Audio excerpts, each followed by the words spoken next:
There Yes. is an electrical interaction happening between the bees and the flowers in your yard at this very moment. As they fly around, they are able to literally feel a static electric field that is taking place on the flowers. So these flowers, they are accruing negative charge just by blowing in the wind. They're far enough from the ground that that charge can accrue on the surface of the flower. Bees, as they're flying, act like little helicopters. They are generating friction in the air and they are becoming positively charged.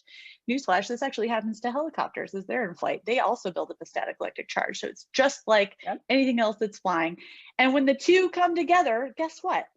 Bees can feel it and not, it's incredible.